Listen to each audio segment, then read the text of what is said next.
Welcome back, all you beautiful and sexy nerds. Welcome back to another episode of Comics and Coffee with Dad. Today we got a few things to go over, okay? Quite a few things. Savage Hulk supposedly coming back to the MCU. Fingers crossed. If y'all know Curtis, he's coming back for the Punisher special. Curtis is a homie. We're gonna talk about that. I've seen the Fantastic Four finally. I give you my thoughts on that. Y'all gonna have to stick with me on that one, okay? Just stay with me, all right? But grab your snacks, grab your drinks, and I hope you guys enjoy the episode.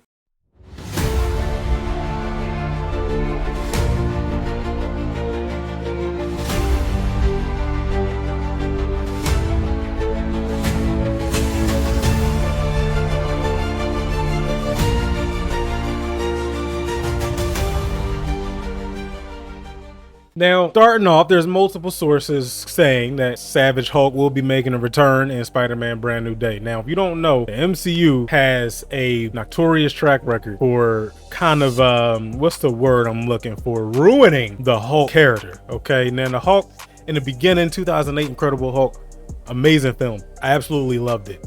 Mark Ruffalo's Hulk, Avengers 1, Avengers Age of Ultron. Hulk as a character is in my opinion one that is kind of difficult to write because technically he has limitless power. So I get it, he's difficult to write. I get that maybe the higher ups in the MCU and at Disney wanted to kind of nerf him a little bit, but damn, man, y'all ain't have to do my boy like that.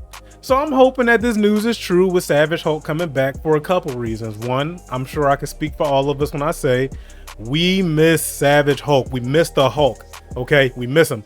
He should have got his re-up with Thanos.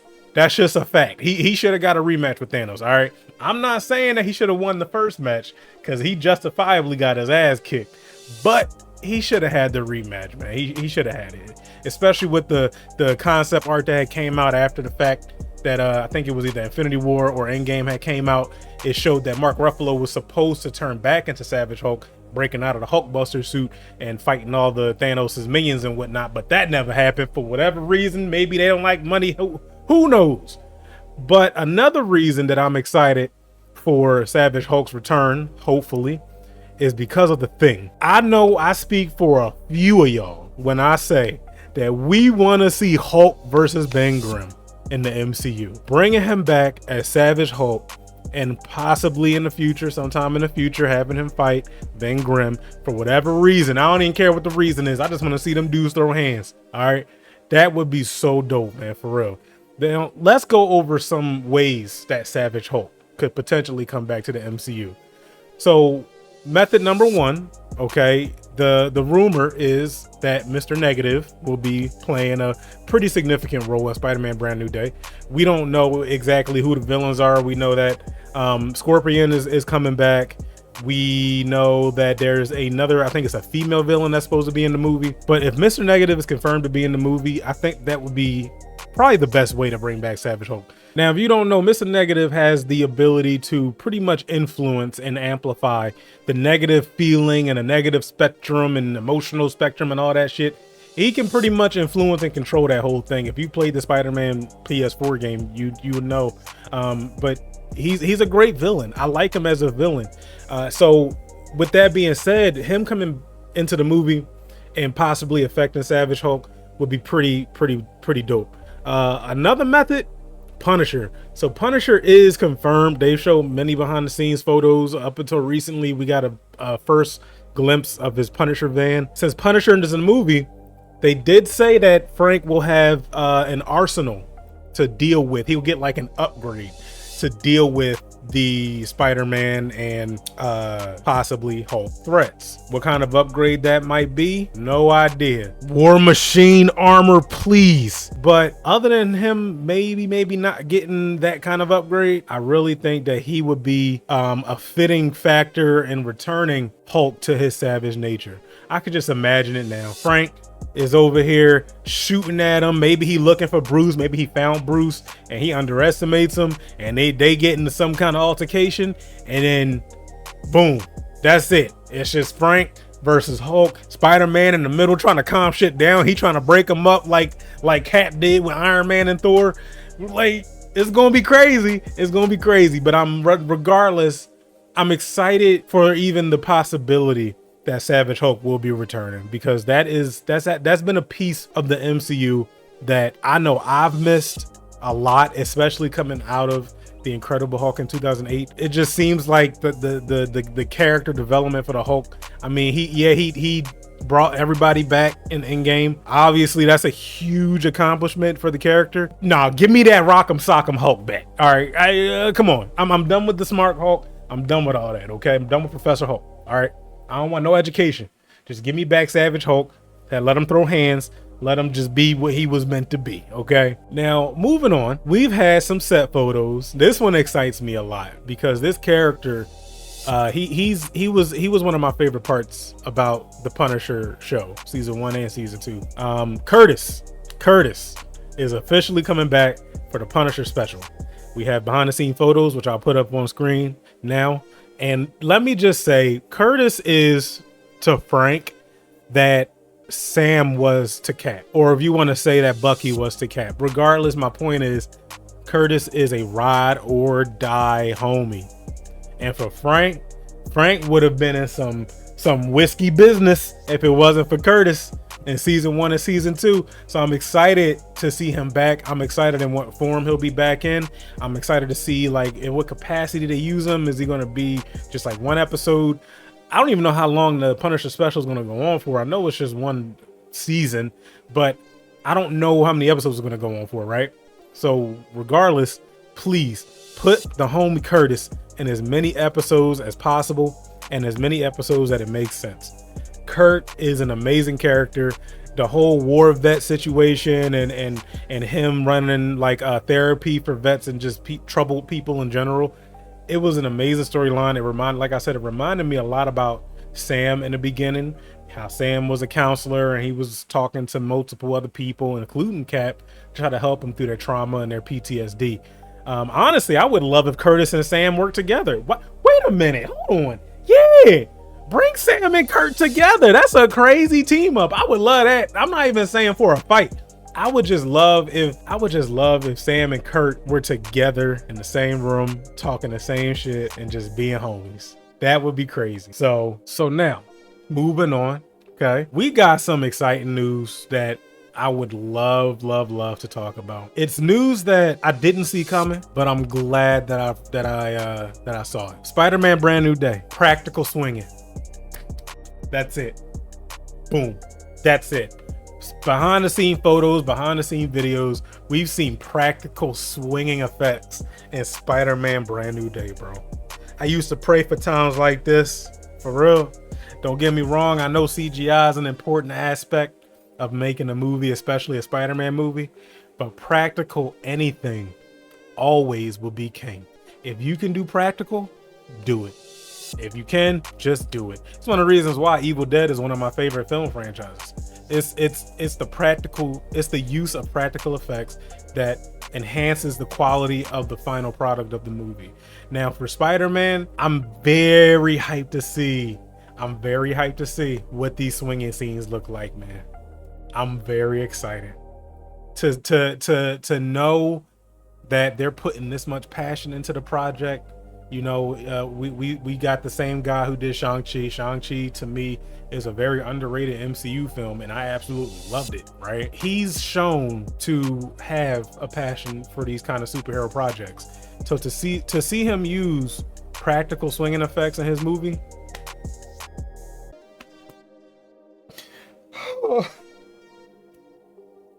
it's gonna be beautiful. It's gonna be absolutely beautiful. The movie's shaping up to be a pretty interesting movie. We got Pete going back to his roots, in college with a rinky-dink apartment, hopefully with a landlord that's consistently asking him where the rent money is. We have him hopefully working at some kind of spot where he's having to balance his work life with the superhero life, with the college life, with managing an apartment and possibly a relationship. Hopefully we get Felicia Hardy. I'm hoping. And I'm going a bit off on a tangent here, but the other day I was talking to one of my friends and he had asked me, what character would you really want to see in the new Spider-Man movie? And I had to say Felicia Hardy. Black Cat has always been a personal, sleeper, like favorite of mine. And I would love to see her. in Spider-Man Brand New Day, especially as like a love interest for Peter. So, with the whole MJ forgetting, who he is and stuff like that, I think it would be a pretty spot on time to bring in another love interest. But like I said, the movie's shaping up to be something really cool, and I'm excited for it. I mean, come on, you got Punisher, Spider-Man, and Punisher, if you don't know, he made his first appearance in Spider-Man issue number 129 back in the day. So it's fitting to see the Punisher show up, in an MCU film. His first MCU film, right? Yeah, it's the Punisher's first MCU film that he's showing up in. So it's a very full circle moment, and it's cool as shit. Like that's what I think about it. We got Hulk supposedly coming back. We got practical swinging. We got a more grounded, hopefully street level movie, which Kevin Feige did say that it will be more grounded and street level. I'm interested to see how they handle Frank. I hope they don't tone him down too much for a PG-13 film. I know, you can have violence without gore, right? But I don't know. I just with Frank, it's one of those things where it's certain characters have to be R-rated. They have to keep their R-rated nature. They have to keep that brutality. Frank, you can kind of get away with it with Deadpool not doing it, but Frank, Blade, stuff, characters like that, I think Moon Knight should have been one of them, but characters like that kind of have to keep that R-rated essence about them. And I'm hoping and I'm praying that they don't tone this man down. Now, moving on to my thoughts on Fantastic Four First Steps. Going into the movie, I was equal parts excited and apprehensive. The last Fantastic Four movie we got, the Josh Trank Fantastic Four movie, I don't think I need to say anything other than the fact of garbage. All right, straight hot dog water. That movie is one of those things where I wish I could just rinse my brain off with soap if it meant I could forget that film. The first two Fantastic Four movies back in 05 and 07, I believe it was, Rise of the Silver Surfer, excellent movies. I go back and rewatch them to this day. Even back in the day, I absolutely loved them. To this day, I love them. So I had a little bit of apprehension going into this one, but me and my wife went, and it was a fun time. The length of the movie was okay. It did feel choppy at some parts. And as far as the cast goes, Pedro Pascal as Reed Richards is one of those casting choices that at first, and to be honest, even to this day, I'm not 100% on board with. And even in the movie, like, while yes, he's a great actor, to me, he didn't feel like Reed Richards. He just didn't feel like Reed Richards. And let me say also that Disney, Marvel, whoever might be listening, y'all really underutilize his power set, bro. Y'all really underutilize his power set. That's one of the main issues I had with the movie. One of is that they really underutilize how powerful Reed really is with his stretching ability. They weren't really too creative with his abilities. You had the old guy, I forgot his name, Ian. I think his name is Ian McDuffie or McGruffy or something like that, right? Back in the day, my man's was holding up the Ferris wheel. He freaking parachuted over Doctor Doom when he was fighting him.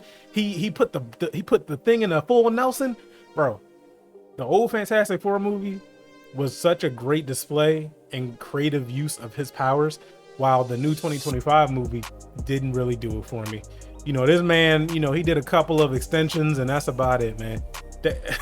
That's about it. My man's was sitting here, he had more extensions than a hair salon. Like, that was it. And he didn't really do much else. And a part of me believes, maybe Disney wanted to more so display the intelligent side of Reed, right? But I'm sorry, you could do that, but you can also display his powers in a really cool and creative way, because part of his power set is also his intelligence. He uses his intelligence to use his abilities in all these different ways that really nobody would really think of, and quite frankly, some people might find a little weird. But yeah, that just really didn't do it for me. Vanessa Kirby as Sue Storm, amazing, absolutely incredible. She was really the highlight of the movie for me. Joseph Quinn as Johnny Storm, cool Johnny Storm. One thing that I liked that they did with his personality was they made him seem more more intelligent. I'm not going to say more intelligent because Johnny, he's always really been intelligent. He just chooses to be like sarcastic asshole, jokester, prankster, all that shit. But they really, for Joseph Quinn's interpretation of Johnny Storm, they just made him smarter, a lack of a better term. He decoded the Shia LaBeouf language. He decoded that. He really, he figured out in general what Shia LaBeouf was about, where she came from, what planet she comes from, her whole situation, put her on the trap so she could start freaking out and all that. I like what they did with Johnny. The only thing that I don't like, and this is I don't get it. Did somebody in the exec room just see the final movie and just be like, yep, this is it? Not one time did my man's Johnny say flame on, bro. Not one time. I didn't even realize it until like a day or two later. I'm thinking about the movie and I'm like, this man didn't say flame on not one time. I need my Johnny Storm to say flame on. I'm sorry to sound nitpicky. I need my Johnny Storm to say flame on. That's just what it is. Did it take away a little bit from me for the movie? I'd be lying if I said no. It did, but it is what it is. We got Ben Grimm. So the thing in this movie was great. I loved his look. Just the old Jack Kirby look that he had back in the day, back when the Fantastic Four first became a thing. The only thing I wanted for the thing that I loved about the Michael Chiklis version back in the day was the scruffy voice.